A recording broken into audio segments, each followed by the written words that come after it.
Beginning Crochet Lesson 1.4, the single crochet stitch. The first stitch we'll learn in our beginner lesson is the single crochet. When you're reading crochet instructions, the abbreviation for the single crochet stitch is SC. The symbol for the single crochet is an X, and it looks like this. So anytime you see this abbreviation or symbol, you will begin a single crochet stitch. In the UK, this stitch is called a double crochet, and in America, we call this a single crochet. If you're reading from a pattern that comes from the UK, pay attention to this difference because if you don't know it, then it might get confusing for you. But the terms that I talk about are American terms. So when you hear me talking about stitches in the lesson, I will always be speaking in American terms. However, you will see notes throughout the lesson to remind us when there may be variations between the countries. The stitch we are about to create is a basic continuous pattern that makes a thick, dense fabric. Here are a few examples of samples made with the single crochet stitch in a few colors and a few different types of acrylic yarn. You can see that the stitches are tight and there are no holes in the fabric. This is a good stitch if you're interested in making the amigurumi toys, even blankets and sweaters, but it has a dense stitch to it, so this also takes up a lot of yarn. In this demonstration, I'm going to start with the foundation row that we made in the previous video. I'm going to demonstrate this in both right and left-handed techniques, so if you're left-handed, from here you can skip over to the 4-minute mark and you can watch from there. If you're right-handed, let's begin. Holding your hook and foundation row, chain 1 at the end of the row. This does not count as a stitch. Turn the piece. We're going to be working our stitches into this top layer of nested V's. This row of nested V's will have the same number of stitches every single time we make a new row. Place the hook under both loops of the first stitch on the row, and remember, our turning chain is not a stitch. So this goes under the first full stitch. With both of the loops on the hook, yarn over and pull through. Now you have 2 loops left on the hook. Yarn over again and pull through. This is your first single crochet stitch. We then repeat this on the next stitch. Push the hook under both loops on the next chain, yarn over and pull through. Then yarn over again and pull through. Keep repeating this until you reach the end of the row.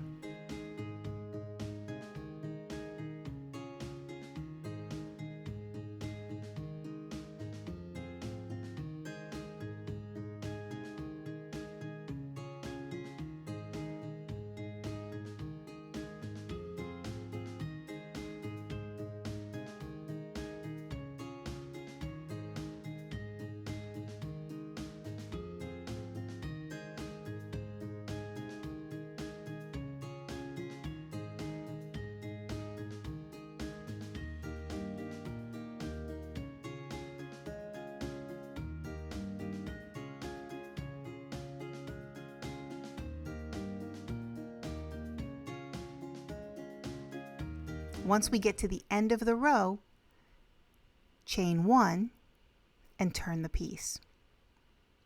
Just like last time, hook under the first stitch, and remember, the turning chain is not counted as a stitch, so keep your eye out for that and pay attention that you're placing the hook underneath the first full stitch on that row.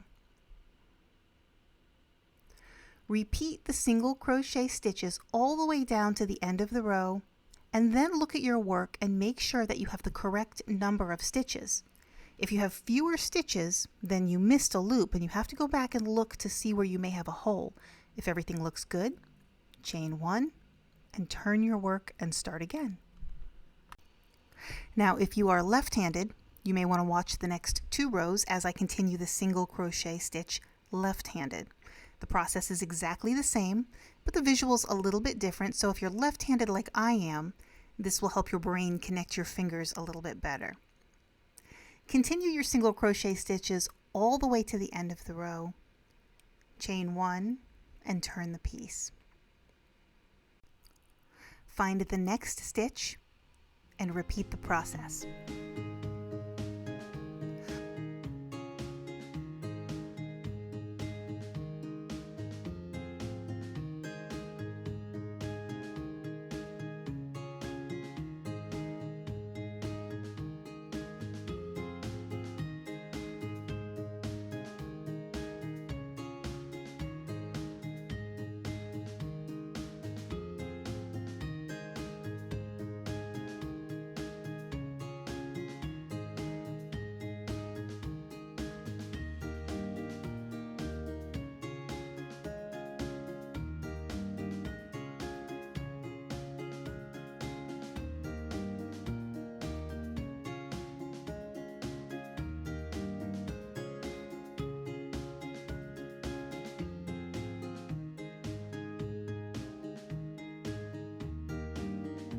Once you're done with your work, you'll have a pattern that looks like this.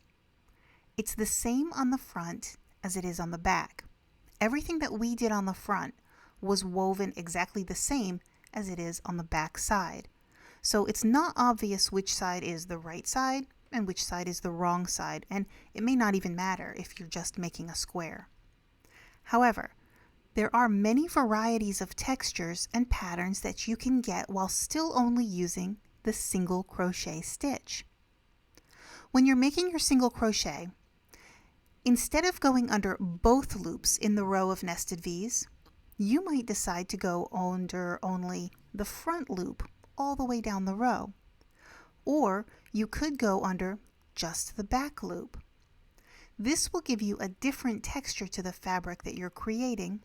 In this case, the pattern that you see on the right side will become different from the pattern that you see on the wrong side because the weave on the front of the fabric has been done differently from the weave on the back.